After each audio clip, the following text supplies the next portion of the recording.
Hello aspirants, welcome to the YouTube channel of Bubnas IAS academy.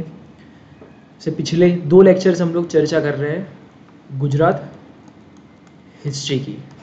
ठीक है, ये एक ऐसा क्रूशियल सब्जेक्ट है बच्चों जो काफ़ी एस्पिरेंट्स कोई रैंडम रीज़न से छोड़ देते हैं। द रीज़न कैन बी कि उसके सोर्सेज सही तरीके से मिल नहीं रहे। द रीज़न कैन बी काफ़ी सारे फैक्ट्स है जो याद रखने पड़ रहे हैं। The reason can be proper timeline और वो समझ नहीं आ रहा है ये हिस्ट्री का गुजरात वाले पोर्शन का एनीथिंग। ठीक है, तो ये रैंडम रीज़न से काफ़ी सारे बच्चे ये सब्जेक्ट को स्किप कर देते हैं। ठीक है, तो आई प्रेफर कि पूरा स्किप करने से ज़्यादा अच्छा है कि सब्जेक्ट का कुछ कुछ पार्ट बहुत अच्छे से समझ लो। ठीक है, कि एक बार पूरा टाइमलाइन और स्टोरी फ्लो समझ लो, जहाँ जहाँ पे बहुत इजीली इंडिया वाले हिस्ट्री को गुजरात से कनेक्ट करके कर पाओ वो वाला पोर्शन बहुत इजीली समझ लो। ठीक है, और रही सही बात जो स्पेसिफिक गुजरात हिस्ट्री का ये पोर्शन है, गुजरात की लोकल डायनेस्टीज़ है, सोलंकी, वाघेला, चावड़ा वगैरह वगैरह, वो मैं आपको बहुत अच्छे तरीके से कवर करा दूंगा ऐसा। ठीक है, तो let's give it A try कि अगली एग्जाम में आप ये सब्जेक्ट को छोड़ के ना जाओ, एक कॉम्प्रिहेंसिव अच्छे से कवर करके जाओ। ठीक है, ताकि कुछ एक्स्ट्रा मार्क्स का आपको बेनिफिट रहे। ठीक है, तो ये सब्जेक्ट की हम लोग चर्चा कर रहे हैं पिछले 2 लेक्चर से। वेरी फर्स्ट लेक्चर में हम लोगों ने चर्चा की थी गुजरात हिस्ट्री को लेकर 3 एस्पेक्ट। फर्स्ट इज उसका वेटेज, सेकंड इज उसका सोर्सेस क्या क्या होना चाहिए, एंड थर्ड इज उसके सिलेबस के बारे में हम लोगों ने चर्चा की थी। सबसे ज़्यादा क्लियर रहना जीवन में अपने सोर्सेज को लेकर। जैसे सोर्सेज को लेकर मैंने बोला था कि भाई जीसीईआरटी कवर करनी बनती है, यूनिवर्सिटी ग्रंथ निर्माण बोर्ड ठीक है वो कवर करनी बनती है। उसके अलावा मैंने बहुत सारे न्यूज़पेपर के आर्टिकल्स के भी आपको सैंपल्स दिखाए थे।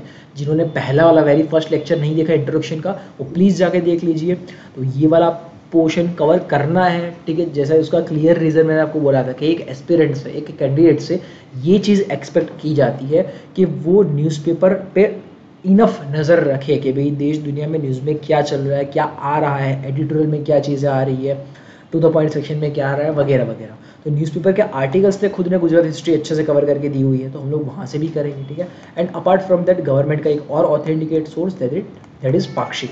तो ये 4-5 सोर्सेज से कवर करके हम लोग गुजरात हिस्ट्री करेंगे। ठीक है, पहले लेक्चर में हम लोगों ने बात की, तो पहले लेक्चर में ये जो टाइम पीरियड की बात की थी कि भाई हमारी जो टाइमलाइन है वो हमारी टाइमलाइन कुछ इस तरीके से है कि अगर यहाँ पे हमारे पास 0th ईयर है, ठीक है, जहाँ पे जीसस क्राइस्ट का जन्म हुआ था, उसके बाद का टाइम पीरियड है एना डोमिनी दैट इज एडी, और उसके पहले का टाइम पीरियड है हिस्टोरिकल टाइम जिसको बोलेंगे। ठीक है, इन जनरल अभी प्रेजेंट से पहले पूरा हिस्ट्री। ठीक है, तो ये पूरा का पूरा टाइम पीरियड आपका BCE, बिफोर क्राइस्ट एरा, ईस्वीसन पूर्व जेने गुजराती में कहेवाय छे ए। तो ये हिस्ट्री को हम लोगों ने 3 तरीके से तोड़ा कि एक प्री हिस्टोरिक एरा जिसको गुजराती में बोलेंगे प्राग ऐतिहासिक काल, एक प्रोटो हिस्टोरिक एरा जिसको बोलेंगे आद्य ऐतिहासिक काल, और एक हिस्टोरिकल एरा जिसको बोलेंगे ऐतिहासिक काल। तो आ 3 भागમાં गुजरात हिस्ट्री આપણે વહેંચીને કરીશું। ये 3 में से हम लोगों ने पहला पोर्शन अच्छे से खत्म किया कि भाई प्री हिस्टोरिक एरा, उसको प्री हिस्टोरिक एरा क्यों बोला गया है, क्योंकि भाई ये एरा के बारे में हमको जो भी एविडेंसेस मिले हुए हैं, ठीक है, जो भी हमको प्रूफ्स मिले हुए हैं, वो सारे के सारे आर्कियोलॉजिकल एविडेंसेस है, पुरातत्वीय अवशेष ना रूपे આપણને પુરાવાઓ મળ્યા છે। तो ये सारे के सारे प्रूफ आर्कियोलॉजिकल एविडेंसेस है। ठीक है, जैसे कोई भी रिटन डॉक्यूमेंटेड फॉर्म में नहीं है, कहीं सुनी बात नहीं है, इस तरीके से पूरा है। आज हम लोग बात करेंगे ये मिडल वाले सेक्शन की, that is proto historic era, आद्य ऐतिहासिक काળ જેને ગુજરાતીમાં કહેવાય છે। હવે આ કાળ વિશે પુરાતત્વીય અવશેષ તો હશે જ, પણ એના સિવાય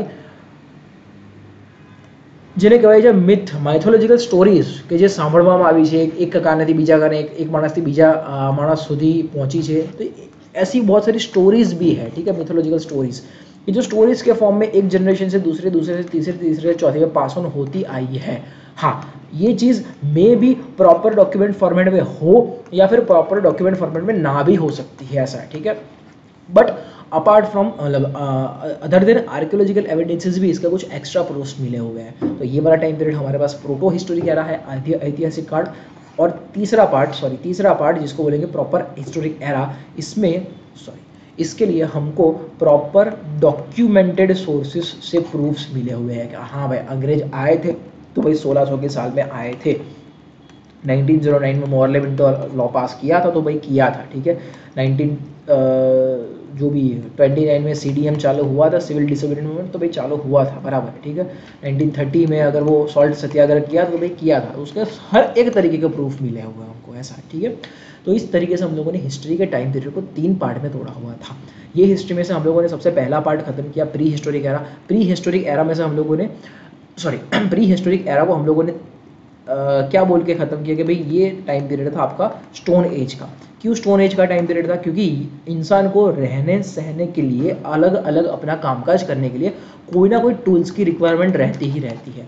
ये टूल्स की रिक्वायरमेंट बहुत इनिशियल स्टेजेस पे इंसान ने पत्थर का यूज़ करके फुलफिल की है रिक्वायरमेंट, ठीक है। तो स्टोन का अलग अलग टूल्स थे, वो स्टोन के टूल्स की वैरायटी के बेसिस पे हम लोगों ने ये स्टोन एज को या फिर प्री हिस्टोरिक एरा को या फिर प्राग ऐतिहासिक काल को 3 पार्ट में तोड़ा था। तो first was Paleolithic, second was the Mesolithic and third is the Neolithic. ये 3 पार्ट में हम लोगों ने इसको तोड़ा हुआ था। पेलियो को और 3 पार्ट में तोड़ा हुआ था कि लोअर पेलियोलिथिक, मिडिल पेलियोलिथिक, अपर पेलियोलिथिक, ठीक है। तो આ પાષાણ યુગમાં પૂરા પાષાણ યુગ, ક્યાં તો પ્રાચીન પાષાણ યુગ, મધ્ય પાષાણ યુગ અને નૂતન પાષાણ યુગ। પ્રાચીન પાષાણ યુગને પણ 3 ભાગમાં કે આદિ પાષાણ યુગ, મધ્ય પાષાણ યુગ અને અંત્ય પાષાણ યુગ। અંત્ય પાષાણ યુગને જ આપણે મર્જ કર્યો તો મધ્ય પાષાણ युग એટલે કે મેસોલિथिकમાં। तो अपर और मेसो आपका ऑलमोस्ट सिमिलर फीचर्स लेके चलता है। तो ये तीनों के बारे में हम लोगों ने चर्चा की। तीनों के गुजरात में कहाँ कहाँ पे साइट्स मिली है उसके बारे में हम लोगों ने चर्चा की। किस तरीके के टूल की वैरायटी थी वो हम लोगों ने चर्चा की, और उस वजह से क्या रहन सहन में अंतर था वो हम लोगों ने चर्चा की। तो चर्चा के एंड में हम लोगों ने ये क्रक्स निकाला था, ठीक है। ये सारा हम लोगों ने चर्चा कर लिया है।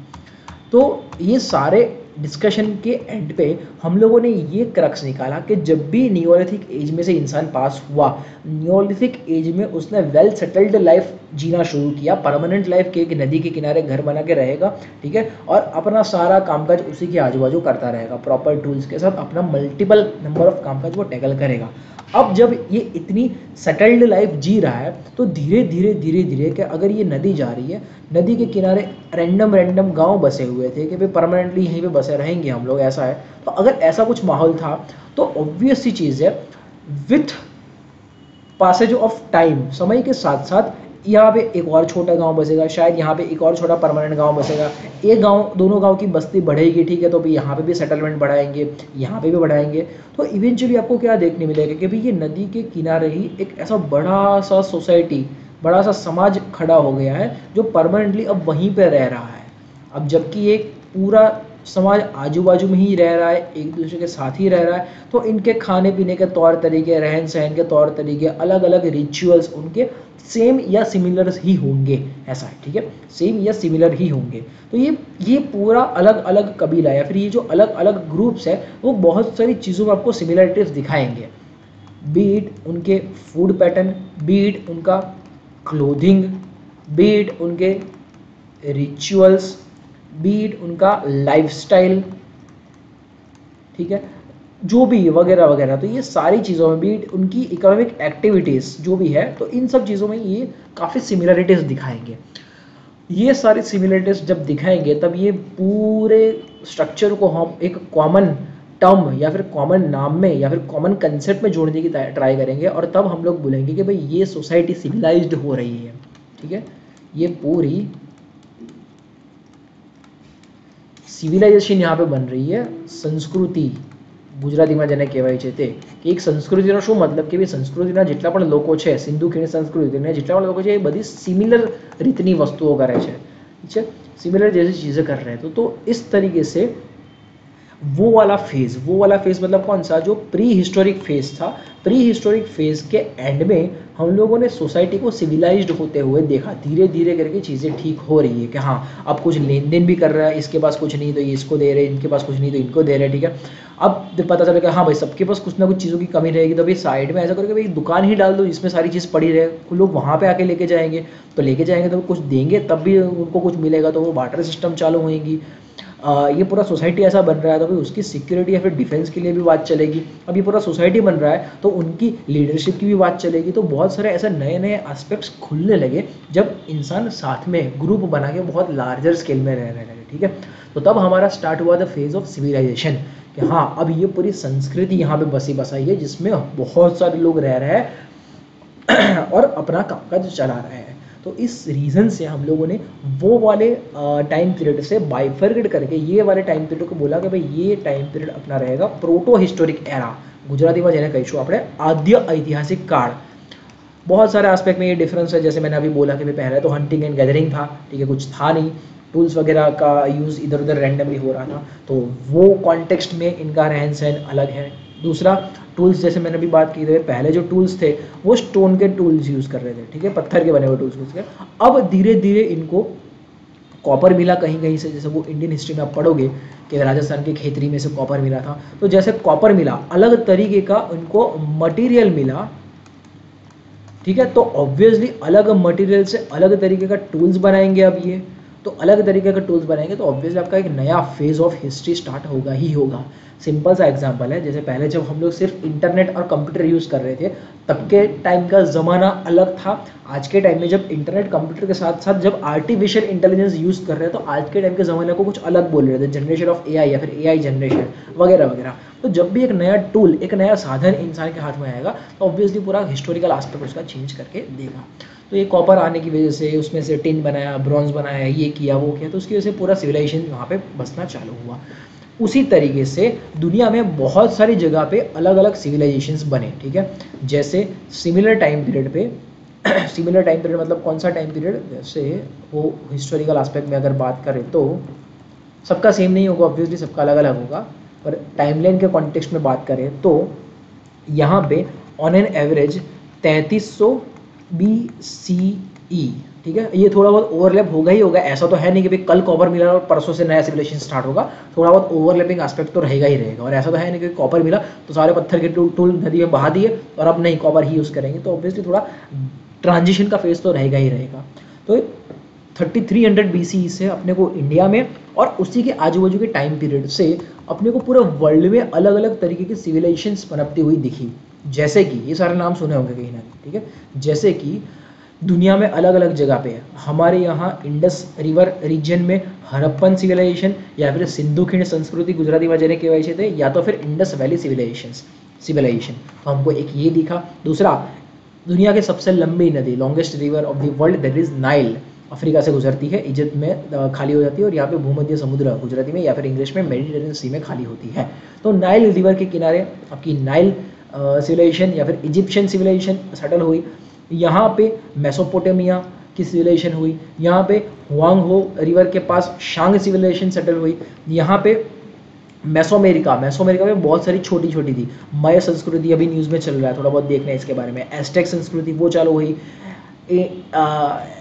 जैसे यहाँ पे ये पूरा पेरू वाला रीजन है, साउथ अमेरिका में ये पूरा पेरू वाला रीजन है कंट्री का, वहाँ पे जैसे यहाँ पे रॉकीज और यहाँ पे एंडीज माउंटेन सिस्टम है, तो ये एंडीज माउंटेन रीजन के आसपास आपको इनका सिविलाइजेशन डेवलप होती हुई दिख रही है। तो ये बहुत बड़ी बड़ी सिविलाइजेशंस, जब भी सिविलाइजेशन की बात करेंगे तब आपको कुछ एक एस्पेक्ट क्लियर होने चाहिए जो अभी हम लोगों ने डिस्कस किए इसमें कि भाई सिविलाइजेशन बनना मतलब क्या होना। तो ये दुनिया में अलग अलग आजू बाजू के सिमिलर से टाइम पीरियड पे अलग अलग सिविलाइजेशन से डेवलप हुई दिखी।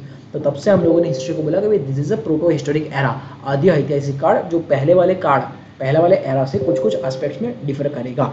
इंडिया के कॉन्टेक्स्ट में जब हम लोग प्रोटो हिस्टोरिक एरा पढ़ते हैं, आदि ऐतिहासिक काल जरा આપણે ભણીએ છીએ ભારતના સંદર્ભમાં, सॉरी, तो इंडिया के कॉन्टेक्स्ट में इसमें 2 से 3 चीज़ें अपने को पढ़नी आती है। फर्स्ट इज कि इंडिया में ये टाइम पे सबसे पहले इंडस वैली सिविलाइजेशन सिंधु खीण संस्कृति चालू થઈ હતી। सेकंड, सिंधु खीण संस्कृति પછી ધીમે ધીમે वैदिक एज और लेटर वैदिक एज डेवलप थी, ठीक है, कि इंडस वैली के बाद धीरे धीरे वैदिक और लेटर वैदिक एज में कुछ कुछ चीज़ें बनना चालू हुई और उसके बाद हम लोग कनेक्ट करते हैं उसको, सॉरी, उसके बाद हम लोग कनेक्ट करते हैं इसको कि भाई हाँ, इसके बाद धीरे धीरे वो महाजनपद वाला सिस्टम आया।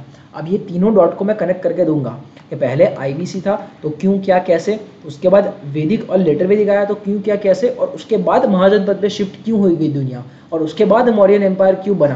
तो ये स्टोरी ही हमको समझनी है, ठीक है। सिर्फ इंडिपेंडेंटली आईबीसी को याद रखोगे, इंडिपेंडेंटली वैदिक को याद रखोगे, अलग से फिर महाजनपद को याद रखोगे, उससे मौर्य को अलग कर दोगे तो भाई कभी भी हिस्ट्री समझ में नहीं आएगी। हिस्ट्री समझने के लिए कनेक्ट करना पड़ेगा चीज़ों को। जैसे अभी हम लोगों ने कनेक्ट किया कि पहले जो तितर बितर इंसान रहता था, कभी गुफा में, कभी नदी के किनारे, कभी यहाँ कभी वहाँ, हंटिंग गैदरिंग, ये टूल वो टूल, तो उससे आके जमा हुए, नदी मिला, पानी मिला, टूल्स है, जानवर है, घर बना दिया, तो भाई अब गाँव बनाए तो अब शहर बनाएंगे, शहर बनाए तो अब पूरी सिविलाइजेशन बनाएंगे। तो इस तरीके से ही प्रोग्रेशन होता है हमेशा हिस्ट्री में। हिस्ट्री है कभी भी रैंडम चेंज अपने आप में नहीं दिखाएगी, हिस्ट्री हमेशा आपको ग्रेजुअल चेंजेस ही दिखाएगी। कभी कल ऐसा था तो आज थोड़ा चेंज किया, परसों थोड़ा चेंज किया, नरसों थोड़ा चेंज किया, तब जाके हज़ारों सालों में कुछ आपको सिग्निफिकेंट चेंजेस दिखेंगे, ऐसा। ठीक है, तो सारे डॉट को कनेक्ट कर दे जाते हैं, क्यों इसके बाद ऐसा और क्यों उसके बाद ऐसा, वो चीज़ आपको ध्यान में होनी चाहिए।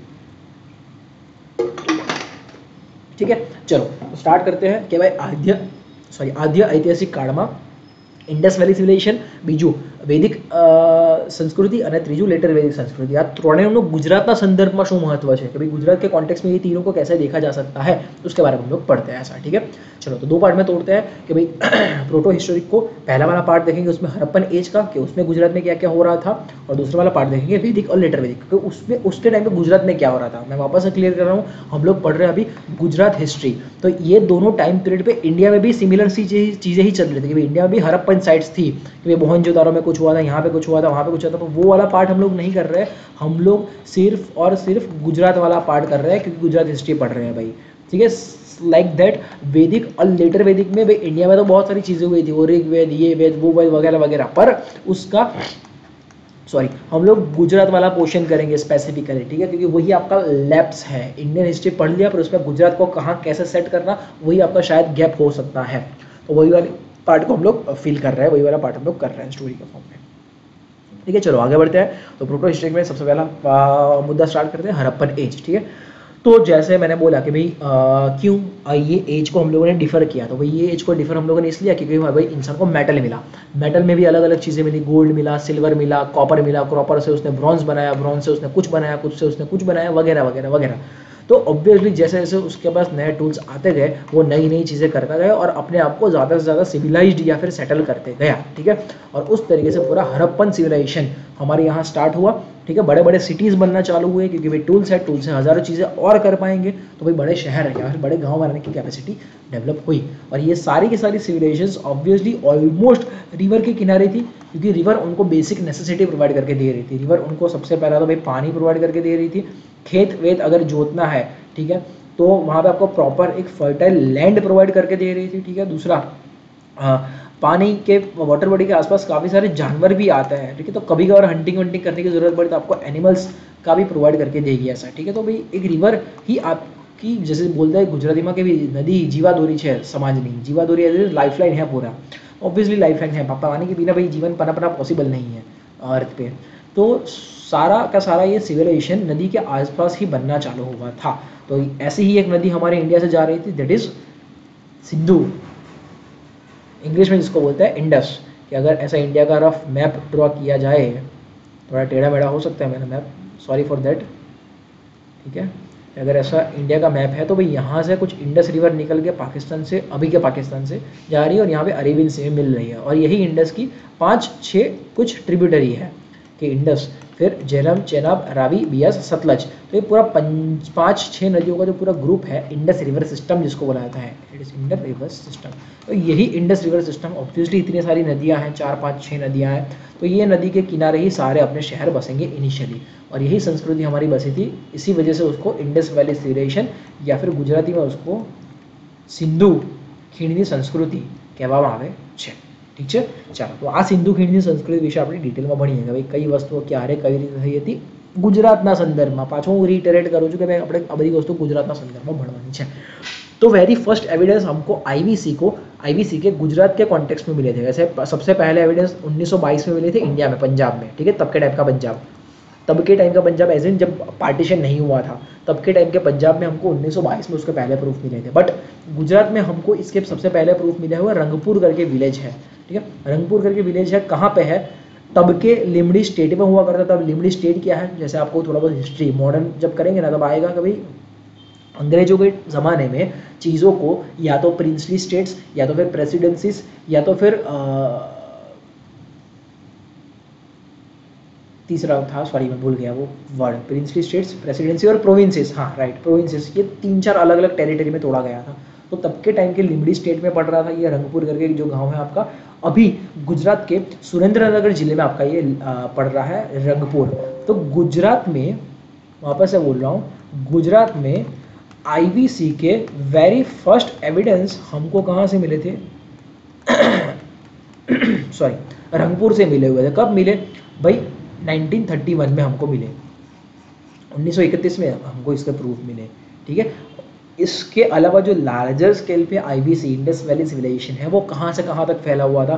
तो वो वेस्ट में सुख्तगैंडोर करके जगह है पाकिस्तान में, वहाँ से लेके ईस्ट में आलमगीरपुर करके जगह है यूपी में, यहाँ तक फैला हुआ है। In north it is extended from Manda in Jammu and Kashmir to Daimabad in Maharashtra in south. तो ये 4 डायरेक्शन में, ये 4 एंड पॉइंट्स पे पूरा ये जो ब्राउन कलर का दिख रहा है इंडस वैली सिविलाइजेशन फैला हुआ था। द रीजन वाज क्लियर कि यहीं से इंडस रिवर पास होकर जा रही थी और उसकी सारी ट्रिब्यूटरी यहीं पे थी उसकी, ठीक है। तो ऑब्वियसली यही रीजन में आपको सिंधु खीण संस्कृति जोवा मळशे तमने। तो ये आईवीसी का सबसे फर्स्ट एविडेंस हमको गुजरात में इस तरीके से मिला 1931 में रंगपुर विलेज सुरेंद्रनगर डिस्ट्रिक्ट, ठीक है। इसके अलावा भी गुजरात में बहुत सारी जगह भी इसके एविडेंसेस मिला हुआ है। करेंगे एक एक करके, काम की सारी साइट्स करेंगे हम लोग, ठीक है। जैसे ये सारे नाम सुने होंगे कि भाई गुजरात में हमको लोथल से मिला हुआ है, आटकोट से मिला हुआ है, दाद, पीठिया, आमरा, लाखाबावड़, प्रभास सोमनाथ, रोजड़ी, धोलावीरा, शिकारपुर, सुरकोतड़ा, पबूमठ, देसलपर, बहुत सारी जगहों से, ये बागातड़ाव, फिर ये महगाम, ये तेलोर, ये गुजरात में नहीं तो ऐसे 25 से 30 साइट्स है जहाँ पे छोटे बड़े तौर पे हमको सिंधु खीण संस्कृति इंडस वैली सिविलाइजेशन के एविडेंसेस मिले हुए हैं जो पूरे गुजरात में फैले हुए हैं, starting from the Kutch, Saurashtra, north Gujarat, south Gujarat, central, हर जगह पे से हमको गुजरात में इंडस वैली सिविलाइजेशन के एविडेंसेस मिले हुए हैं ऐसा, ठीक है। चलो, तो ये थोड़ा ध्यान में रखना। हाँ, अब इसको लेकर के भी कहाँ से कहाँ, कौन से टाइम पीरियड तक में ये सिंधु खीण संस्कृति फैली हुई थी, तो अलग अलग जगह पे अलग अलग चीज़ें लिखी हुई है। कहीं पे लिखा हुआ है कि ये 3300 BCE से लेके 1300 BCE तक के टाइम पीरियड में थी, ठीक है। कहीं पे लिखा हुआ है कि भाई 2900 से लेके 1500 के टाइम पीरियड पे थी। अलग अलग जगह पे अलग अलग लिखा हुआ है। हमारा एनसीईआरटी की बात कर रहा हूँ, एनसीईआरटी में ये लिखा हुआ है, तो हम लोग इसी को फॉलो करके चलेंगे ऐसा एज ऑफ नाउ कि 3300 से लेके 1300 तक, तो एनसीईआरटी की चीज़ों को ही हम लोग लेके चलेंगे फाइनल तौर पर, ठीक है। तो ये टाइम पीरियड में इंडस वैली सिविलाइजेशन इंडिया और गुजरात में फ्लरिश हुई, ठीक है। तब के टाइम का इंडिया बड़ा हुआ करता था, तो इसमें फ्लरिश हुई। गुजरात में ये सारी जगहों पे ये मिलता है, ठीक है। जैसे अभी जस्ट जगह और उसका लोकेशन देखते हैं, फिर हर एक साइट के बारे में डिटेल में करेंगे। यहाँ पे देसलपर करके जगह है, ठीक है। फिर ये धोलावीरा पढ़ा होगा इसके बारे में, तो ऑब्वियसली ये यूनेस्को की वर्ल्ड हेरिटेज साइट में पड़ता है, ठीक है, गुजरात में आता है ये धोलावीरा। फिर ये पबूमठ करके है, फिर ये सुरकोतड़ा है, इसका नाम भी सुना होगा, लोटेश्वर का नाम सुना होगा, ठीक है। फिर उसके अलावा ये शिकारपुर का नाम सुना होगा आप लोगों ने, कुंतासी नाम सुना होगा। कुंतासी अभी VPSC में एक बार पूछ चुके हैं, GPSC मेंस में एक बार कुंताशी के बारे में पूछ चुके हैं, ठीक है। फिर ये लाखाबावड़ नाम सुना होगा, नागेश्वर नाम सुना होगा, रोजड़ी ऑब्वियसली सुना होगा, प्रभास पाटण सुना होगा ऑब्वियसली, पादरी सुना होगा, रंगपुर अभी मैंने बोला, लोथल ये सुना ही होना चाहिए, ठीक है। फिर ये जोखा, दत्वा, मालवण, ये बहुत सारी जगहों पे हमको सिंधु खीण संस्कृति के एविडेंसेस मिले हुए हैं, ठीक है। अब इसमें से सारी साइट्स को तो डिटेल में नहीं करेंगे क्योंकि कुछ जगह उतने माइनर एविडेंसेस मिले हुए हैं कि जिसको पढ़ने लायक कंटेंट में नहीं गिना जाएगा। हाँ, मिला हुआ तो मिला हुआ है ऐसा, ठीक है। तो इसमें से जो भी इंपॉर्टेंट की लोकेशंस है, की साइट्स है, उसके बारे में हम लोग डिटेल में करेंगे कि भाई ये वाली साइट्स पे क्या क्या किस किस तरीके के एविडेंसेस मिले हुए हैं गुजरात में, ठीक है। इंडिया की बात नहीं कर रहे, सिर्फ गुजरात की बात कर रहे हैं। चलो, तो ये सारी साइट के नाम है और उसके लोकेशन है कि कौन से जिले में पड़ता है। एक बार के लिए स्क्रीन पॉज करके आप आराम से देख लीजिएगा, कोई दिक्कत नहीं है। ये जितनी भी ये साइट्स है 28 से 30, इतनी साइट्स गुजरात में हमको मिली हुई है। स्टार्टिंग में रंगपुर, धोलावीरा, सुरकोतड़ा, नवीनाल, पबूमठ, लाखाबावड़, कुंतासी, लांगणज, बाबरकोट, मालवण, मेघाम, कंत्रेज, लोथल, शिकारपुरा, देसलपर, पुरान, खीरसारा, अतकोट, प्रभास पाटण, पादरी, गुलदोरो, फिर वेजलका, भगतराव, लोटेश्वर, ये सारी साइड गुजरात में है सिंधु खीण संस्कृति आईवीसी की। सारी याद ना रहे तो एटलीस्ट इंपॉर्टेंट याद रख लेना, चल जाएगा, वो ऐसा कोई दिक्कत नहीं है। हाँ, पर कौन सी साइड कौन से जिले में पड़ती है वो स्पेसिफिकली थोड़ा याद रखना है साइड, ठीक है। चलो, तो ये सारे जिले में आपको साइट्स मिली हुई है।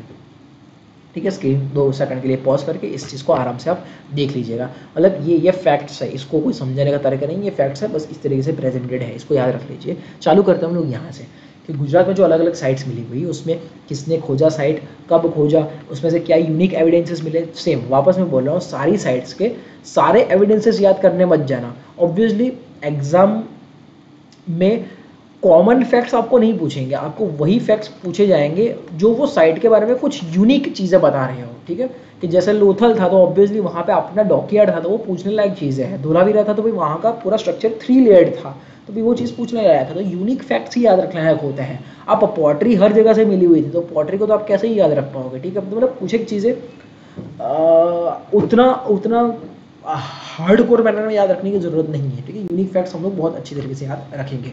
यहाँ पे हॉर्स के एविडेंसेस मिले थे कि हॉर्स के रिमेन्स मिले थे, तो कहाँ से मिले थे, तो ऑब्वियसली सूर्य को तोड़ से मिले थे, तो वो याद रखना पड़ेगा ऐसा। ठीक है, चलो तो उस कॉन्टेक्स्ट में हम लोग गुजरात की सारी साइट्स करते हैं। Starting from the Lothal.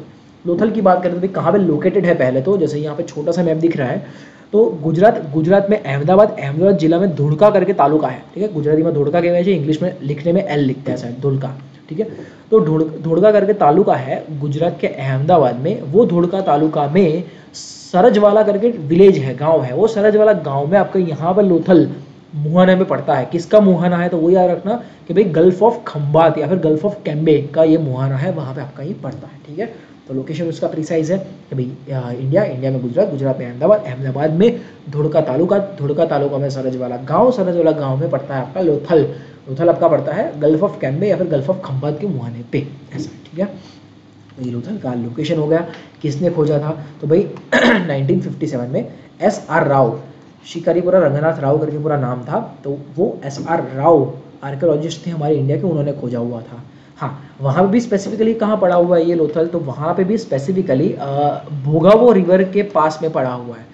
Obviously जैसे हम लोगों ने बोला था कि भाई स्टार्टिंग में ही मैंने आपको बताया कि भाई सिविलाइजेशन कहीं पे बसना चालू क्यों करेंगे, तो उनकी लाइफलाइन के आजू बाजू ही बसना चालू करेंगे। And lifeline is a river के आसपास ही कहीं ना कहीं आपको मिलेंगे। तो भाई Lothal is located on the river bank of river Bhogavo, वहाँ पे आपका लोथल लोकेटेड है।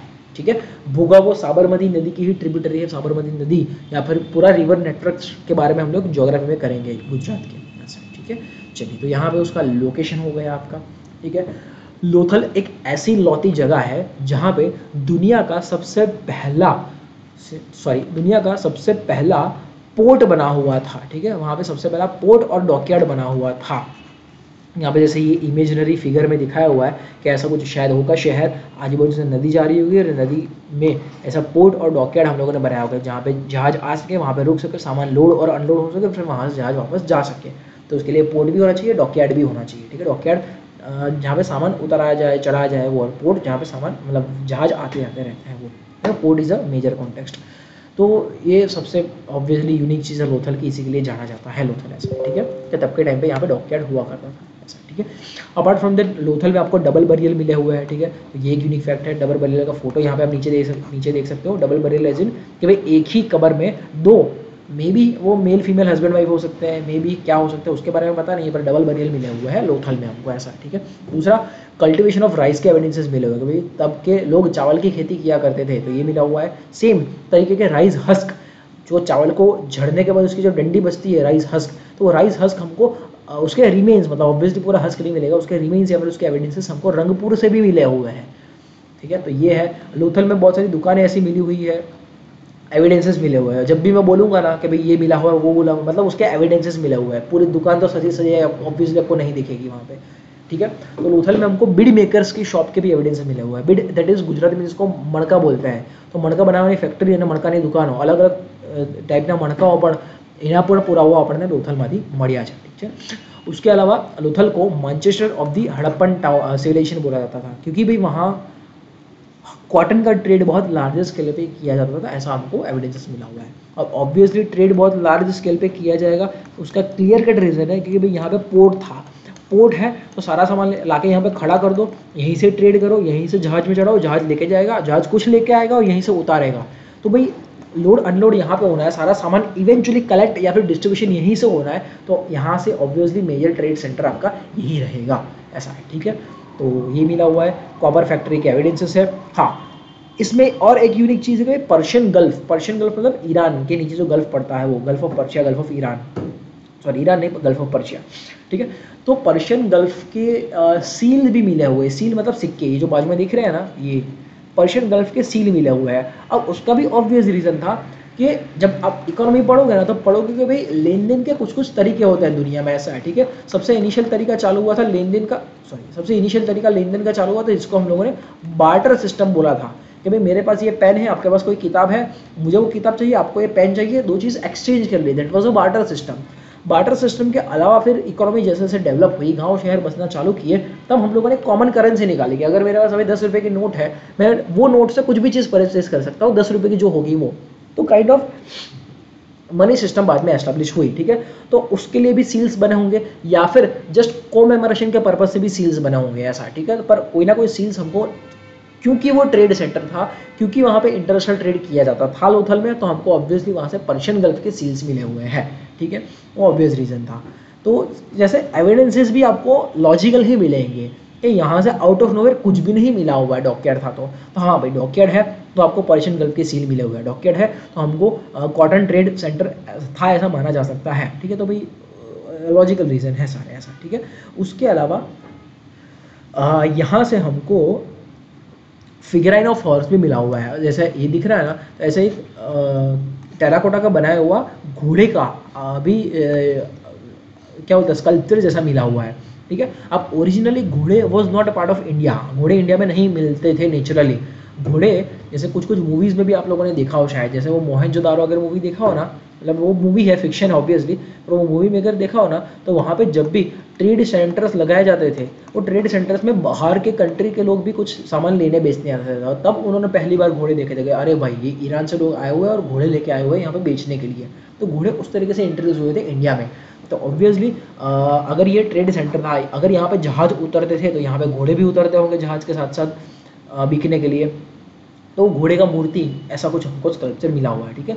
तो फिर यहाँ से घोड़े इधर उधर गए होंगे और फिर वहाँ से हमको सुर कोतड़ा में से घोड़े के एक्चुअल घोड़े के रिमेन्स मिले, फॉसिल्स, हड्डी वड्डी उसका मिला होगा हमको, ऐसा, ठीक है। तो ये घोड़े का फिगराइन भी हमको मिला हुआ है, स्कल्पचर छोटा सा टेराकोटा का बनाया हुआ, ठीक है। टेराकोटा मतलब क्या, टेराकोटा मतलब मिट्टी को जैसे मिट्टी को गीला करो, मिट्टी को गीला करके उसमें से कुछ कुछ बनाओ और उसको पका दो, या तो धूप में पका दो या तो फिर आग में जला के पका दो, तो वो ठोस हो जाएगा थोड़ा, उसको बोलते हैं सिंपल टर्म्स में टेराकोटा, मिट्टी से बनाया हुआ आपका स्कल्पचर छोटा सा। धूप में पका दो, सुखा दो तो भी चलेगा, या फिर उसको गर्मी आग के ऊपर पका दो तो भी वो सॉलिड हो जाएगा ऐसे, ठीक है। चलो, तो ये टेराकोटा का फिगर हमको मिला हुआ है यहाँ से, ठीक है। उसके अलावा यहाँ पे सैक्रिफिशियल फायर अल्टर्स मिले हुए हैं, गुजराती में जिन्हें कहते हैं यज्ञ कुंड, ठीक है। ऐसा यज्ञ वेदी का कुंड मिला हुआ है, ताकि कुछ ना कुछ चीज़ें करने के लिए वो लोग यूज़ करते होंगे भाई, उनका रिचुअल्स होगा कुछ ऐसा है, ठीक है। One of the first time of chess के एविडेंसेस भी हमको यहाँ से मिले हुए हैं, ऐसा, ठीक है। तो ये ध्यान में रखना। बर्न्ड ब्रिक के स्ट्रक्चर भी यहाँ पे मिले हुए हैं। बर्न्ड ब्रिक ऐसे ईंटों को बना के सूखा के पका के यूज़ किया जाता था, ठीक है। पक्की ईंटें हुआ करती थी, कच्ची नहीं, तो भाई बर्न्ड ब्रिक के कॉफिन्स हमको मिले हुए हैं वहाँ पे, ऐसा है, ठीक है। उसके अलावा लोथल में हमको ये भी एविडेंस मिला हुआ है कि भाई इसका ट्रेड मेसोपोटामिया के साथ भी हुआ करता था, दैट वाज ऑब्वियस। वहाँ पे डॉकयार्ड था, वहाँ पे पोर्ट था, जहाँ आते थे जाते थे, हर जगह से आएंगे जाएंगे, ऐसा है, ठीक है। चलो, तो इतनी चीज़ें हमको लोथल से मिली हुई है, ठीक है। उसके अलावा प्रॉपर सैनिटरी और ड्रेनेज सिस्टम भी वहाँ पे हम लोगों को मिली हुई है, जैसे ये फोटो में देख सकते हो, लोथल का ही फोटो है, पूरी ऐसे गटर सिस्टम प्रॉपर है, सैनिटरी या फिर ड्रेनेज सिस्टम, ठीक है। उसके अलावा ये जो माइक्रो बीड्स मिले हुए हैं, गुजराती में हमने देखा मैं मणका, और टेक्निकली अगर इसको बोले तो छरा बोलते हैं उसको, ठीक है। जैसे साइकिल का जो स्पोक व्हील आता है ना, उसमें वो छर्रे यूज़ होते हैं, गोल गोल मेटल के जो होते हैं वो। तो माइक्रो बीड अपने को डेकोरेटिव पर्पस के भी मिले हुए हैं, जैसे माला पहनते हैं तो माला में मड़के बीड्स जाते हैं, पर ये माइक्रो बीड्स हमको ग्राइंडिंग मटेरियल वाले भी मिले हुए हैं, जैसे जस्ट खोजने के लिए खोजना ब्लास्ट फर्नेस में कि चीज़ें कैसे यूज़ होती है कैसे नहीं। तो भाई ये मड़के या फिर छर्रे इंडस्ट्रियल पर्पस से या फिर मैन्युफैक्चरिंग पर्पस से भी कुछ ना कुछ कहीं ना कहीं यूज़ किए जाते हैं, तो ये भी हमको मिला हुआ है, ठीक है। ग्राइंडिंग मटेरियल, तो ग्राइंडिंग में भी ये यूज़ किया जाता है छर्रे या फिर माइक्रो बीड्स, तो ये भी हमको लोथल से मिले हुए हैं, ठीक है। चलो, तो लोथल से हमको इतनी सारी चीज़ें मिली हुई है, बेसिक यूनिक पॉइंट्स याद रखना। अब ऐसा है कि अब प्री में इसका बहुत घुमा फिरा कर पूछ नहीं सकते, इनफ नंबर ऑफ क्वेश्चंस पूछ लिए हैं तो अब उतना घुमा फिरा कर नहीं पूछ सकते कि अब ऐसा वैसा, वो मेंस के लिए अब हम लोग अलग से करेंगे, तो प्री में basic facts is are okay, याद रखना करेंगे। मैं मतलब ये लेक्चर खत्म हो जाएगा ना, उसके बाद नेक्स्ट लेक्चर में प्री हिस्टोरिक और प्रोटो हिस्टोरिक दोनों के PYQs ही लेके आऊँगा, वो देख के आपको पता चल जाएगा हाँ भाई उतने उतने स्केल पे चीज़ों को याद रखने की ज़रूरत नहीं है, प्री में बेसिक फैक्ट्स तक क्वेश्चन एलिमिनेट हो सकता है इजीली, ठीक है। चलो दूसरा इंपॉर्टेंट साइट था गुजरात में धोलावीरा, गुजराती में जेना धोलावीरा कहवाय छे ते। अब ये किसने खोजा था, कहाँ पे पड़ा हुआ है, अलग अलग चीज़ें देख लेते हैं, ठीक है। जैसे यहाँ पे मैप पर रखना ही भूल गया मैं, कोई नहीं, एक मैप है कॉमन, यहीं पे देख लेते हैं कि भाई धोलावीरा कहाँ पे लोकेटेड है। तो भाई धोलावीरा कच्छ में, ये दिख रहा है यहाँ पे, तो कच्छ में यहाँ पे इस साइड धोलावीरा लोकेटेड है, ऐसा, ठीक है। अब वो जगह कौन सी, क्या, कैसे, क्यों, वो देख लेते हैं कि भाई धोलावीरा खोजा गया था 1990 में, और रिसेंटली है, मुश्किल से 30-45 साल हुआ है इसको, 30-40 साल हुआ है। तो 1990 में RS बिष्ट ASI के आर्कियोलॉजिस्ट ही है, ASI that is archaeological survey of India, उनके आर्कियोलॉजिस्ट है, उन्होंने खोजा हुआ था, रन ऑफ कच्छ में लोकेटेड है, जैसा अभी मैप में हम लोगों ने देखा, वहाँ पे खदीर बेट करके जगह है, तो खदीर बेट में रन ऑफ कच्छ में ये लोकेटेड है, ऐसा, ठीक है। तो ये ध्यान में रखना। जैसे हड़प्पन सिविलाइजेशन के बाकी सारे टाउन 2 पार्ट में डिवाइडेड थे कि वे एक अपर टाउन जिसको सिटाडेल बोला जाता था, और एक लोअर टाउन जहाँ पे लोग बसते थे। But apart from this structure, Dholavira में हमको 3 तरीके का टाउन बाइफर्केशन मिला हुआ है। First was a upper town Citadel, जहाँ पे राजे लोग रहते थे, मतलब काइंड ऑफ लीडर्स कम्युनिटी रहती थी।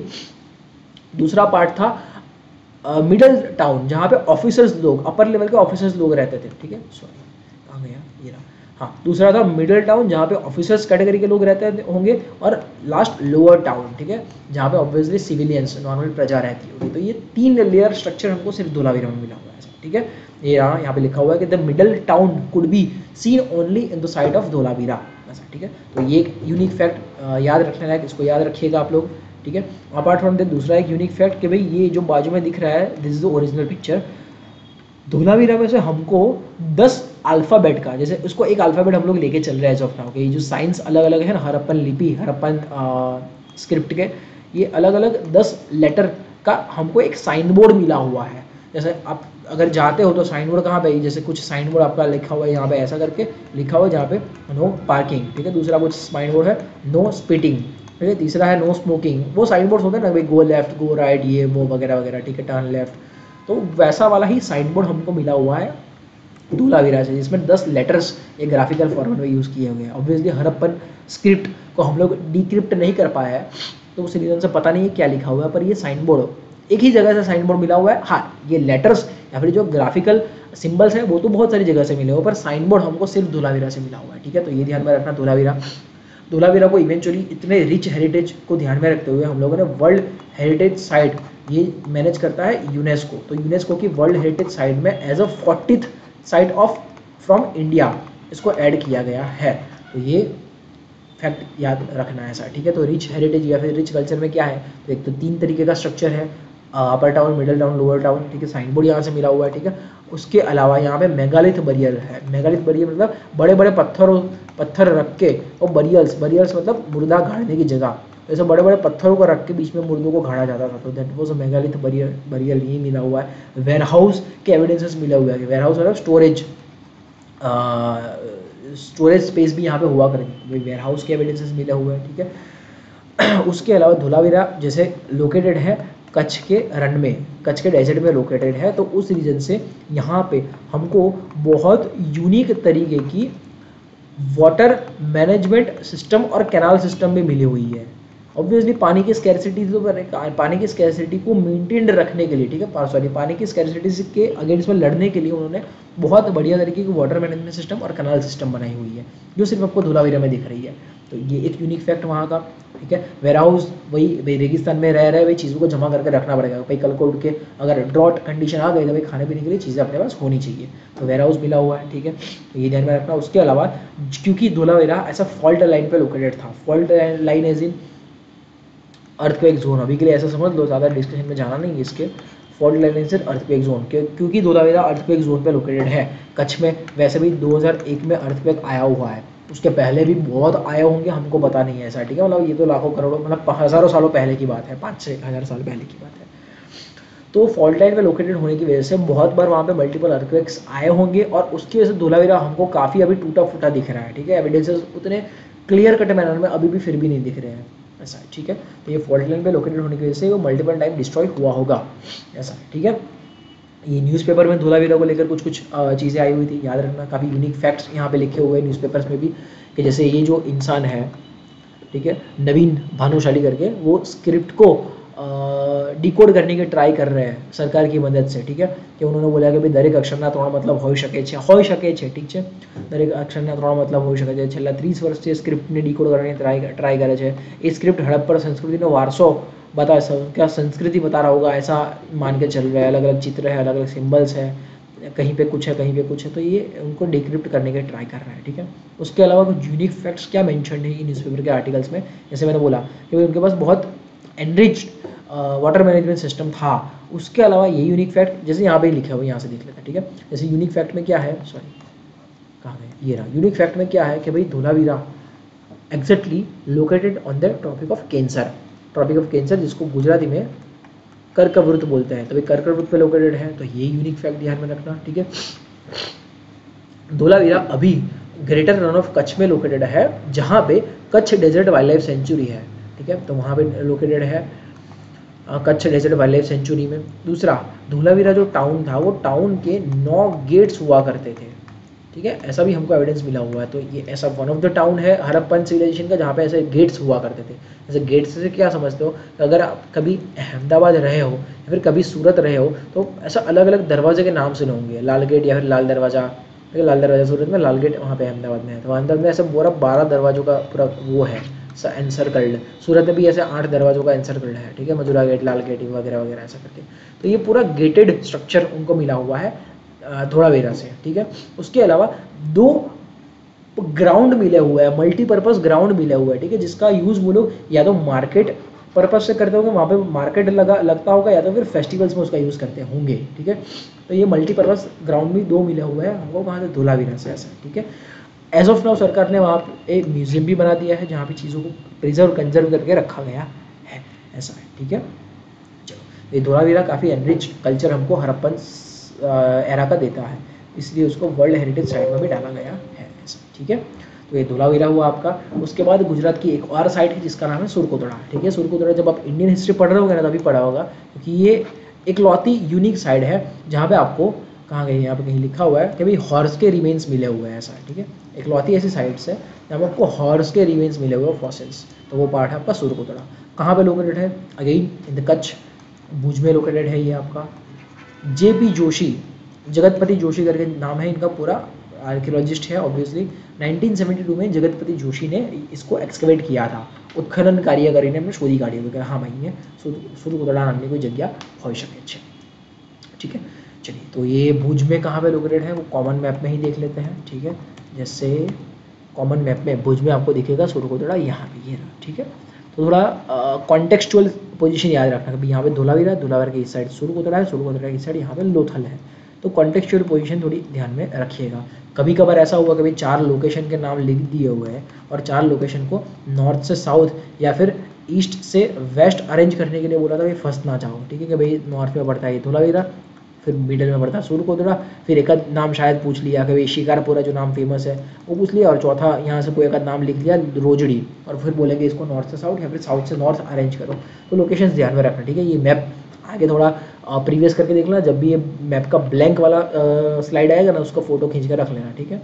जी सर, गूगल पे भी मिल जाएगा, मतलब ऑब्वियसली, ठीक है। चलो, तो ये आपका हुआ सुरकोतड़ा। सुरकोतड़ा में क्या बोला मैंने कि जगतपति जोशी ने खोजा हुआ है, 1972 में भुज में लोकेटेड है, ठीक है। हाँ, यूनिक बात ये है सुरकोतड़ा की कि यहाँ पे भी अपर टाउन और लोअर टाउन दोनों है, ठीक है। अपर टाउन जिसको सीटाडेल बोला जाता है, जहाँ पे आपके ऑफिशियल रूलिंग क्लास पब्लिक रहती है, ठीक है। जो भी लीडर होंगे और जो भी क्लोज अलाइड्स होंगे राजा या फिर लीडर के, वो सारे रहते हैं, ऑफिसर्स या फिर लीडर्स। और लोअर टाउन में आपकी नॉर्मल सिविलियन प्रजा रहती है। पर यहाँ पे सुरकोतड़ा में अपर और लोअर दोनों टाउन को फोर्टिफाइड किया हुआ है, किले की दीवार बनी हुई है दोनों टाउन के आजू बाजू, सिटाडेल के आजू बाजू भी और रेसिडेंशियल एरिया के आजू बाजू भी। तो यहाँ पे आपको ड्यूअल फोर्टिफिकेशन दिखेगा, अपर टाउन और लोअर टाउन दोनों में, ऐसा है, ठीक है। ये रहा नीचे लास्ट पॉइंट वही लिखा हुआ है। तो उसके अलावा पॉट बरियल आपको मिला हुआ है, ठीक है। पॉट बरियल मतलब क्या, जैसे ये थोड़ा फिगर आपको थोड़ा समझ में आए तो की बात है कि जैसे ये ऊपर ग्राउंड है, ठीक है, ये ज़मीन की सतह है, ज़मीन में अंदर चीज़ें गाड़ी गई है, ठीक है। ऑब्वियसली यहाँ पे शव गाड़ा गया है, डेड बॉडी तो गाड़ा हुआ है, उसको दिक्कत नहीं है, पर साथ साथ में एक पॉट ऐसा कुंभ घड़ा जैसा रखा हुआ है कि भाई पॉट में भी उसके रिमेन्स हम लोगों ने रखे हुए हैं, या तो रिमेन्स रखे हुए हैं या तो कोई चीज़ रखी हुई है, वॉट एवर बीट, पर यहाँ पे पॉट बरियल सिस्टम देखी गई है कि भाई पॉट में भी रिमेन्स रखे हुए थे, उसकी अस्थि वस्थि या कंकाल वंकाल या फिर कुछ भी XYZ चीज़ें रखते होंगे, पता नहीं, ठीक है, अलग अलग कल्चर है उनके। तो ये सूर्यकोटरा में आपको इतनी चीज़ें मिली हुई है। तो भी यूनिक याद रखने के लिए सॉरी ये यूनिक चीज़ें याद रखने के लिए हॉर्स एविडेंसेस, दूसरा पॉट बरियल, तीसरा यहाँ पे अपर और लोअर दोनों टावर आपके प्रॉपर फोर्टिफाइड हैं। तो ये दो चार चीज़ें आपको मिली हुई है सूर्यकोटरा से। सूर्यकोटरा इज लोकेटेड इन भुज, भुज में ये लोकेटेड है। जगतपति जोशी ने इनका एक्सकवेशन किया हुआ था, ठीक है। चलो बहुत बढ़िया, let's move ahead. After that is a Rangpur. Rangpur located है, ठीक है, जैसे सॉरी हाँ, ये रहा आपका रंगपुर। रंगपुर भी ऑब्वियसली अर्लीस्ट हरप्पन साइट है, जैसे मैंने बोला था, गुजरात में एक्सकेवेट की हुई उत्खनन कार्य जो સૌથી पहला आवड़ने मળી थी ये साइड से रंगपुर, ठीक है। कहाँ पे लोकेटेड है, तो यहाँ पे सॉरी बोल्ड करना भूल गया हूँ, ये भादर रिवर के पास लोकेटेड है ये रंगपुर, ठीक है। तो ये ध्यान में रखना। यहाँ पे भी आप हमको अलग अलग तरीके की पॉपुलेशन बसी हुई थी ऐसा देखने को मिल रहा है एविडेंसेस से। भाई नियोलिथिक एज की भी पॉपुलेशन सॉरी नियोलिथिक एज के जैसी पॉपुलेशन भी यहाँ पे दिख रही है, ठीक है। उसके अलावा हंटिंग गैदरिंग वाले पीपल भी यहाँ पे एविडेंसेस मिले हुए हैं, ठीक है। तो अलग अलग तरीके के पीपल के एविडेंसेस यहाँ पे मिले हुए हैं, ठीक है। हाँ, बट यहाँ पे सिर्फ मड ब्रिक के हाउसेस हुआ करते थे। एक आती है मड ब्रिक कि भाई कीचड़ को ईंटों के फॉर्म में कन्वर्ट करके दीवार बना दी, that is a mud brick. और दूसरा आता है कि प्रॉपर वो कीचड़ से ईंटा बना है, वो ईंटे को हम लोगों ने प्रॉपर सुखाया हुआ है, पकाया हुआ है धूप में, और उसको बोलते हैं बर्न्ड ब्रिक। या तो धूप में या तो फिर धूप में से भी ज़्यादा उसको भट्ठे में उसको प्रॉपर सुखाया जाता है, that is a burned brick बोलता है उसको। काफ़ी पक्का और ठोस होता है, ज़्यादा स्ट्रॉन्ग रहता है आपका ऐसा, ठीक है। तो ये कुछ रैंडम सी चीज़ें अपने को रंगपुर में मिली है, नॉट सो यूनिक, बट कुछ चीज़ें अपने को रंगपुर से मिली हुई है ऐसा, ठीक है। रंगपुर के बाद रोजड़ी करके आपकी एक जगह है, ठीक है। ये कहाँ पे, ये भी सेम भादर करके सॉरी हाँ, ये भी सेम भादर करके रिवर पे ही लोकेटेड है। भादर रिवर पे राजकोट में लोकेटेड है आपका रोजड़ी, ठीक है। यहाँ पे भी आपको मड हाउस मिलेंगे। तो देखो जैसे दोनों आजू बाजू में हैं, दोनों सेम रिवर पे लोकेटेड है, तो दोनों का सिमिलर सा है स्ट्रक्चर, कभी मड हाउस में रहते थे, ठीक है।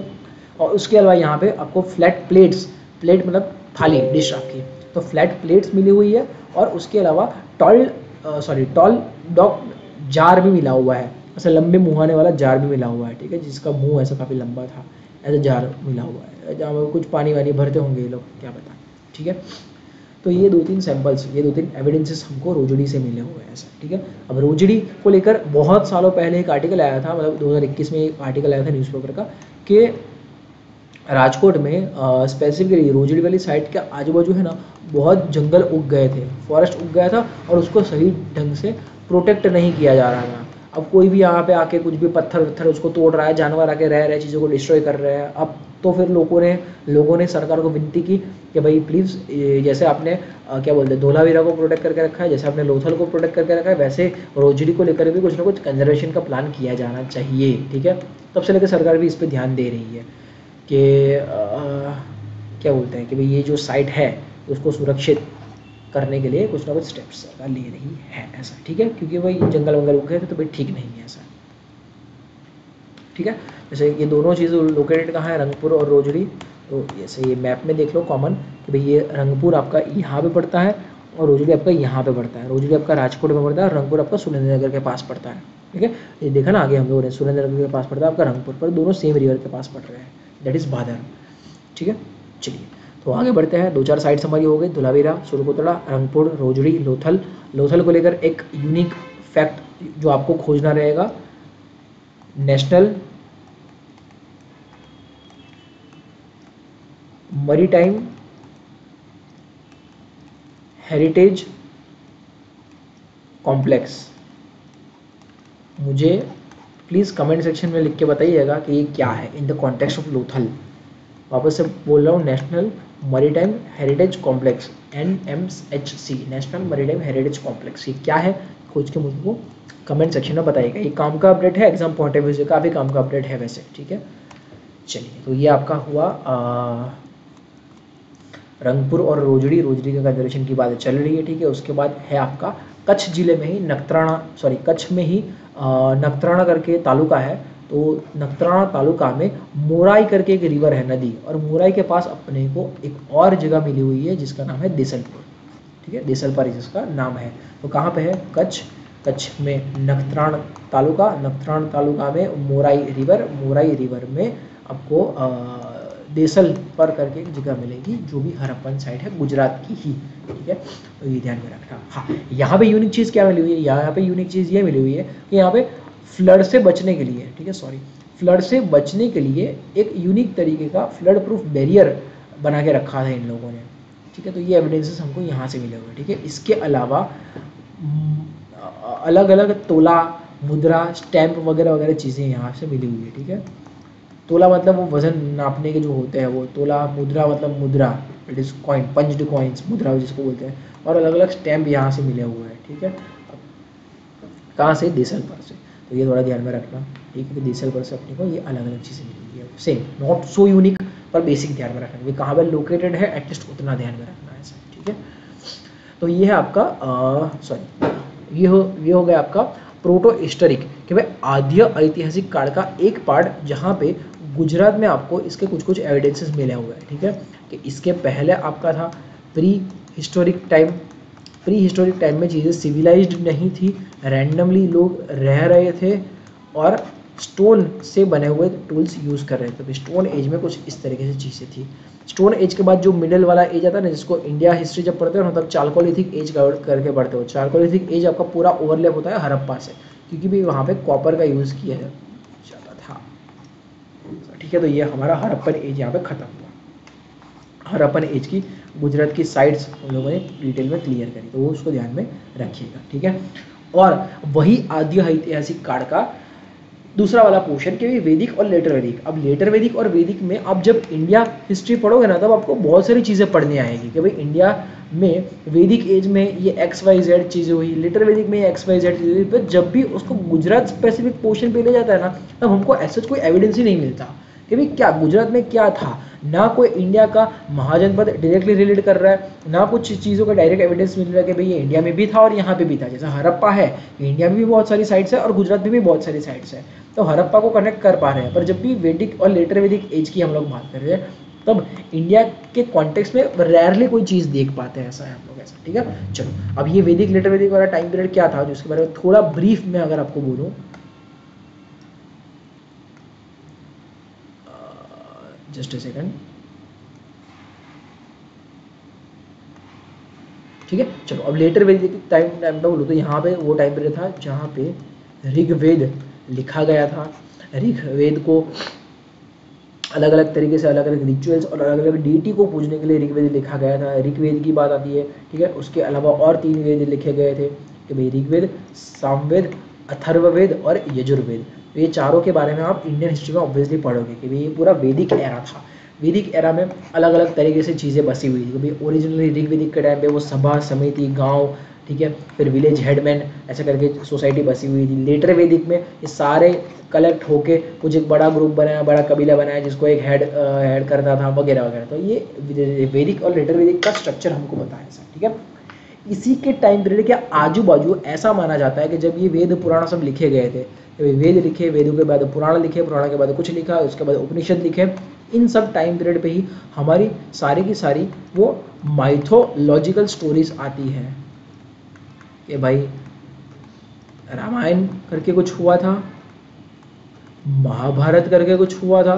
तो ये सारी कुछ ना कुछ स्टोरीज उसी टाइम पीरियड की आती है, ऐसा, ठीक है। हाँ, तो ये स्टोरी के कुछ कुछ एविडेंसेस हमको लिखित तौर पे, आधे अधूरे तौर पे हमको कुछ मिले हुए हैं गुजरात के कॉन्टेक्स्ट में, ठीक है। बात कर रहा हूँ मैं वैदिक और लेटर वैदिक एज की। वैदिक और लेटर वैदिक एज में ये वेद, पुराण, उपनिषद वगैरह वगैरह चीज़ें लिखी गई। उन्हीं सब लिटरेचर का एक पार्ट हुआ करता था महाभारत और रामायण, माइथोलॉजिकल पोएम्स, स्टोरीज जिनको बोला जाता है। वही महाभारत रामायण के कुछ एक मिनिस्कुलर लेवल पे लिखित तौर पे कुछ कुछ एविडेंसेस हमको मिले हुए हैं गुजरात में ऐसा, ठीक है। अब कुछ लिखित तौर पे है, कुछ मुंह से बनी है, और उसमें रेयरली किसी का आर्कियोलॉजिकल प्रूफ मिला हुआ है ऐसा, ठीक है। रेयरली किसी का आर्कियोलॉजिकल प्रूफ मिला हुआ है, और टाइम पीरियड में ये यहाँ पे पड़ता है, दैट इज मोर और लेस कंफर्म्ड। तो वो क्या प्रूफ है, तो ऐसा कुछ डिफिकल्ट स्ट्रक्चर आप लोगों ने कोई ना कोई किताब में देखा होगा कि जहाँ पे कुछ मनु, शरियाती, अनर्थ, सुकन्या वगैरह वगैरह की बात हो रही है, ठीक है। तो ये क्या है, इसको देखते हैं ब्रीफ में कि भाई गुजरात में ये जो सेकंड वाला पार्ट है, आद्य ऐतिहासिक कारणों बीजो भाग वैदिक और लेटर वैदिक एज, तो उस टाइम पीरियड में गुजरात में किस तरीके का प्रूफ और क्या मिला हुआ है, ठीक है। ये टेबल को सटीक तरीके से समझ लिए, ज़्यादा इसमें से कंफ्यूज मत होइएगा, इसमें से रेयरली क्वेश्चन आने के चांसेस है। जैसे कि हम लोग बात कर रहे हैं ब्रह्मा, ठीक है, ब्रह्मा विष्णु महेश, ब्रह्मा आपको बता होगा ऐसा, ठीक है। ब्रह्मा के बहुत सारे 10 बेटे, वो माना जाता है ऐसा कि ब्रह्मा के 10 बेटे थे, हर एक को मनु बोला गया है, हर एक का वो मनवंतर फिर आता है सेम। और ज़्यादा इसकी चर्चा में जाने का कोई मतलब नहीं है, कोई भी किताब में इसके बारे में 10 पन्ने लिखा हो ना, मत पढ़ना। ये सिंपल सा एक डायग्राम और स्ट्रक्चर समझ लो, क्योंकि ज़्यादा उतना भी इंपॉर्टेंट नहीं है, क्योंकि इसके उतने को ठोस प्रूफ नहीं मिला हुआ, सारे के सारा माइथोलॉजिकल एविडेंसेस हैं, ठीक है। चलिए, तो ब्रह्मा जी अब हमको पता है, ब्रह्मा विष्णु महेश से ब्रह्मा जी पता है, इसके संसार उन्हीं ने स्टार्ट किया था ऐसा माना जाता है, ठीक है। उन्हीं ने स्टार्ट किया था, फिर संसार चलाने के लिए ब्रह्मा जी ने अपने 10 बेटों को संसार में भेजा, दुनिया में भेजा। वो सारे बेटों को मनु नाम दिया गया था, ठीक है। उन्हीं में से एक मनु था वैवस्व मनु, जिसको बोलते हैं, यहाँ पे जो नाम लिखा हुआ है वैवस्व मनु, ठीक है। इनका जो बेटा था, इनके जो सन थे, ठीक है, उनका नाम था शरियाती, ठीक है। इनके बेटे जो, उनका नाम था शरियाती। शरियाती का एक सन और शरियाती की एक डॉटर, ठीक है, पुत्र અને પુત્રી ગુજરાતીમાં જેને કહેવાય છે કે આ પુત્ર અને આ पुत्री। तो पहले एक पार्ट लेके चलते हैं कि भाई शरियाती के बेटे की बात करते हैं, ठीक है। शरियाती के जो बेटे थे उनका नाम था अनर्थ, ठीक है, और उन्हीं को गुजरात वाला रीजन रूल करने के लिए दिया हुआ था, ऐसा माइथोलॉजिकल स्टोरीज में लिखा गया है, ठीक है। और उन्हीं की वजह से गुजरात को अनर्थ नाम से भी जाना जाता है, ठीक है। तो उन्हीं की वजह से गुजरात को अनर्थ नाम से भी जाना जाता है। तो जब अनर्थ रूल कर रहे थे गुजरात को, तब गुजरात का जो बोलता है ना कि राजधानी, कैपिटल, तब गुजरात का राजधानी कुश स्थली करके जगह है, कुश स्थली करके जगह है, जो आज के द्वारिका के पास पड़ता है, ठीक है, जो आज के द्वारिका के पास पड़ता है। तो वहाँ उनका कैपिटल हुआ करता था और वो पूरे गुजरात रीजन को रूल करते थे, और तब से गुजरात को अनर्थ के नाम से भी जाना जाता है। द रीजन बीइंग कि उनका खुद का नाम अनर्थ था। कौन थे अनर्थ, तो भाई ब्रह्मा जी के बेटे मनु, मनु का स्पेसिफिक नाम वैवस्व मनु के बेटे थे शरियाती, शरियाती के बेटे थे अनर्थ, जो गुजरात को रूल कर रहे थे। That's why Gujarat is known also as Anarta, ठीक है, अनर्थ ध्यान में रखना। अब था अनर्थ के बेटे, कहाँ गया पॉइंटर, सॉरी, हाँ, अनर्थ के बेटे थे रैवत करके नाम था, ठीक है। अब रैवत करके जो बेटे थे उनके नाम से ही हम लोगों ने गिरनार पर्वत जो है उनका दूसरा नाम रखा हुआ है रैवतक। तो यहाँ पे गुजरात का कॉन्टेक्स्ट मिलता है कि एक कॉन्टेक्स्ट गुजरात का मिला कि भाई गुजरात को अनर्थ नाम से क्यों जाना जाता है, द रीजन बीइंग दिस। दूसरा, और अनर्थ के ही बेटे थे रैवत के नाम से ही गिरनार पर्वत को, जूनागढ़ में जो लोकेटेड है, वो गिरनार पर्वत को रैवतक के नाम से भी जाना जाता है, ठीक है। आगे बढ़ते हैं। ये रैवत की जो बेटी थी, डॉटर, ये रैवत की जो बेटी थी जिनका नाम था रेवती, रेवती की शादी करवाई गई थी बलराम से। अब बलराम कौन है वो आपको ध्यान में है, ठीक है, कृष्ण के बड़े भैया, कृष्ण जी के बड़े भैया थे बलराम। तो बलराम से शादी करवाई गई थी रेवती की। तो यहाँ पे गुजरात को कुछ कॉन्टेक्स्ट मिलता है।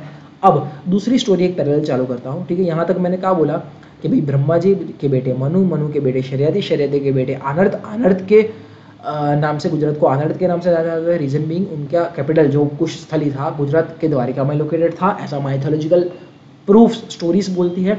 वही अनर्थ के बेटे का नाम था रैवत, रैवत के नाम से ही गिरनार को रैवतक के नाम से जाना जाता है, कि वो भी वहाँ पर रूल करते होंगे। और वो रैवत की बेटी थी रेवती की शादी हुई थी बलराम के साथ, ठीक है। तो यहाँ तक अपने को गुजरात का एक कॉन्टेक्स्ट मिलता है, कुछ ना कुछ प्रूफ मिलता है माइथोलॉजिकल स्टोरीज के थ्रू। दूसरा स्टोरी कंटिन्यू करते हैं, पार्ट बी, ठीक है।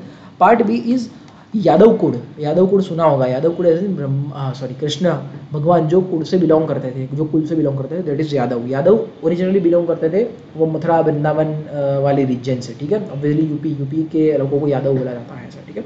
तो वहाँ से बिलोंग करते थे। बाद में आपने ऐसा सुना होगा कि ऑब्वियसली कृष्ण पूरे यादव कुल को लेकर वहाँ शिफ्ट हो गए थे, यहाँ पे गुजरात में, कहाँ पे स्पेसिफिकली द्वारिका के आसपास शिफ्ट हो चुके थे।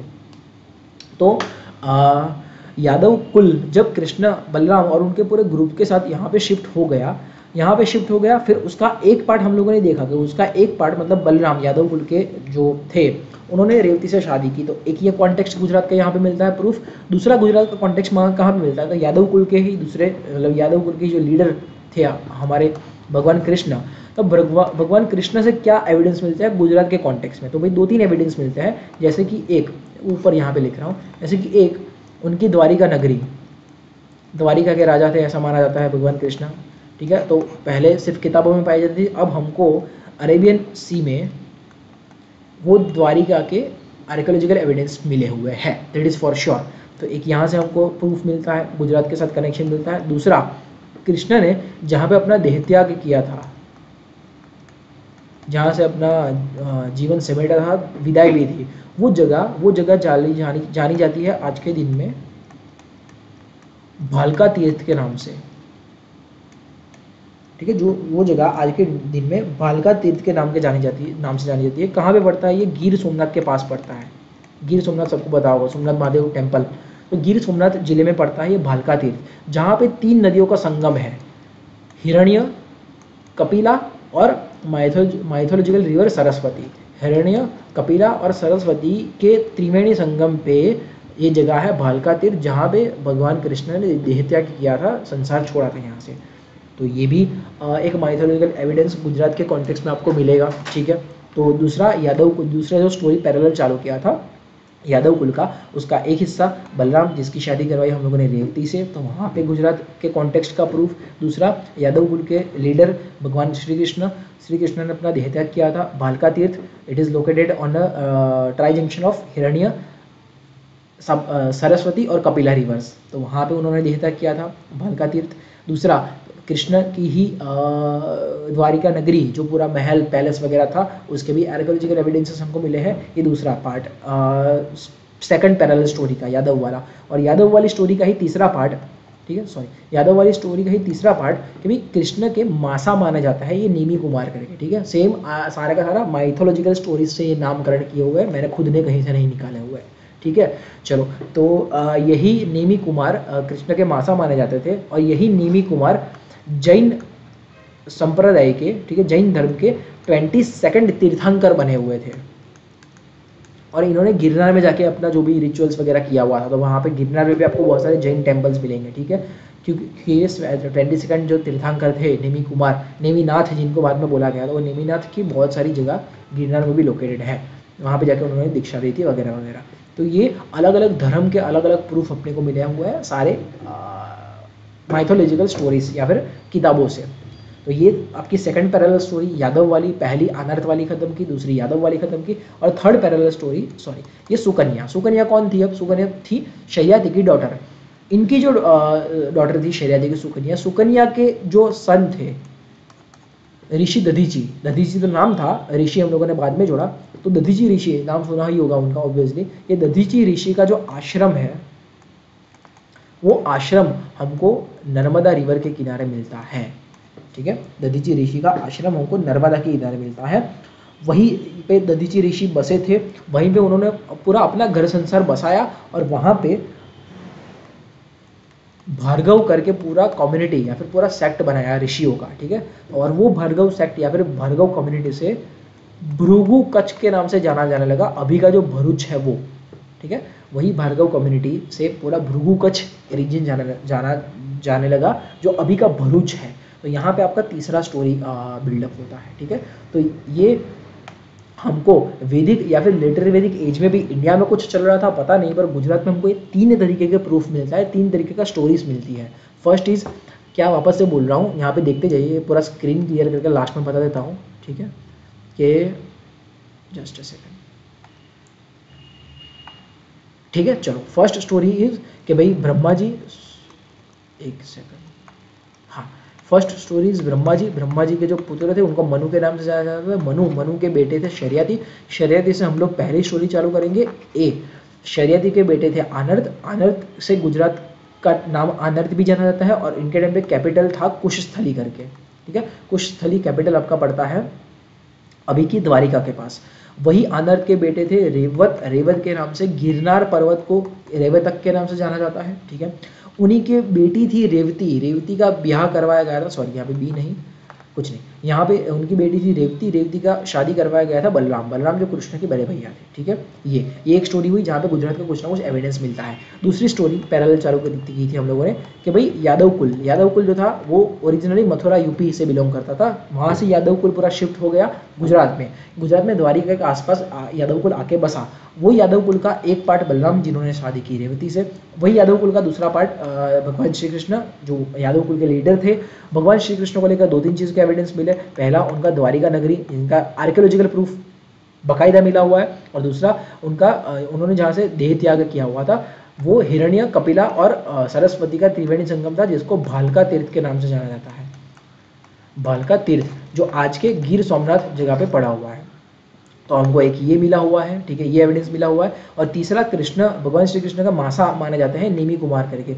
वो नेमी कुमार जैन धर्म के 22 में तीर्थंकर बने नेमीनाथ करके, तो वो नेमीनाथ के नाम से भी बहुत सारी जगह हमको मिली हुई है, ठीक है। और उन्होंने गिरनार में अपना दीक्षा वगैरह ली थी और वहाँ पे सेटल किया था, ऐसा माना जाता है। तो ये दूसरी स्टोरी। और तीसरी स्टोरी कि भाई शर्यती की डॉटर सुकन्या के पुत्र थे दधीची ऋषि बने। दधीची ऋषि बनने के बाद उन्होंने अपना आश्रम जो बनाया, कहाँ पे बनाया, नर्मदा के किनारे बनाया अपना आश्रम, ठीक है।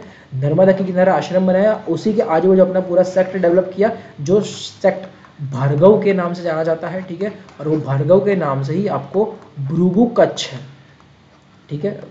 इसमें भी लिख देता हूँ इंग्लिश में, भृगु कच्छ। अब नाम से भले भृगु कच्छ में कच्छ आ रहा है, पर वो कच्छ वाला रीजन नहीं है। It is belong the region near by Bharuch के आसपास ये रीजन आपका पड़ता है, भृगु कच्छ। तो ये भी आपको अलग अलग माइथोलॉजिकल किताबों से प्रूफ मिले हुए हैं गुजरात के कॉन्टेक्स्ट में। कौन से टाइम के, तो भाई ये वैदिक एज के टाइम के, ठीक है। तो अपनी स्टोरी लाइन में हम लोग कहाँ पे पहुंचे, अपनी स्टोरी लाइन में याद रखना लास्ट में होगा आई थिंक, हाँ, हमारी स्टोरी लाइन में हम लोगों ने खत्म किया कि भाई हम लोगों ने प्री हिस्टोरिक एरा खत्म किया, जहाँ पे पेलियोलिथिक प्राचीन पाषाण युग, मेसोलिथिक मध्य पाषाण युग और नियोलिथिक नूतन पाषाण युग, ये खत्म किया डिटेल में। और हमारी स्टोरी लाइन में हम लोगों ने खत्म किया प्रोटो हिस्टोरिक आद्य ऐतिहासिक काल के, जिसमें हम लोगों ने इंडस वैली सिविलाइजेशन, सिंधु खिंडी संस्कृति, वैदिक और लेटर वैदिक एज, ये 2 चीज़ खत्म की। अब यहाँ के बाद हमारा चालू होता है प्रॉपर हिस्टोरिक एरा, जिसके डॉक्यूमेंटेड सही ढंग से प्रूफ मिले हुए हैं, ठीक है। इसको नेक्स्ट लेक्चर में कंटिन्यू करेंगे। नेक्स्ट लेक्चर में ये खत्म करने से पहले, यही चालू करने से पहले हम लोग देखेंगे PYQs। किसके PYQs, तो ऑब्वियसली प्री हिस्टोरिक एरा और प्रोटो हिस्टोरिक एरा के हम लोग डिटेल में PYQs देखेंगे, फिर बाद में हम लोग हिस्टोरिक एरा चालू करेंगे, ठीक है। चलिए, तो ये 6 बहुत छोटी चीज़ खत्म हुई आपकी गुजरात हिस्ट्री की, काइंड ऑफ ये इनिशियल या फिर स्टार्टिंग फेज है गुजरात हिस्ट्री का, ऐसा माना जाएगा। इसके बाद प्रॉपर डिटेल्स में हर एक चीज़ आपकी आती जाएगी, ठीक है। कुछ भी डाउट, दिक्कत, क्वेरी, दुविधा हो तो प्लीज़ कमेंट सेक्शन में बताइएगा। लेक्चर अच्छा लगा तो प्लीज़ लाइक करिएगा। इसकी आपको, जैसे मैंने बोला कि भी फ्री PDF नोट्स आपको हमारे टेलीग्राम चैनल पे मिलती जाएगी, तो प्लीज़ टेलीग्राम को सब्सक्राइब कर लीजिएगा और साथ में हमारे इंस्टाग्राम चैनल को भी सब्सक्राइब कर लीजिए, ठीक है। चलिए बच्चों, तो मिलते हैं नेक्स्ट लेक्चर में। प्री हिस्टोरिक और हिस्टोरिक प्राग ऐतिहासिक काળ અને આદ્ય ऐतिहासिक કાળના PYQs જે ગુજરાત સરકારની GPSC क्लास 1 2 ની एग्जाम में पूछाया है, तो उससे शुरुआत करते हैं हम लोग नेक्स्ट लेक्चर से, ठीक है। चलिए, थैंक यू सो मच, मिलते हैं नेक्स्ट लेक्चर।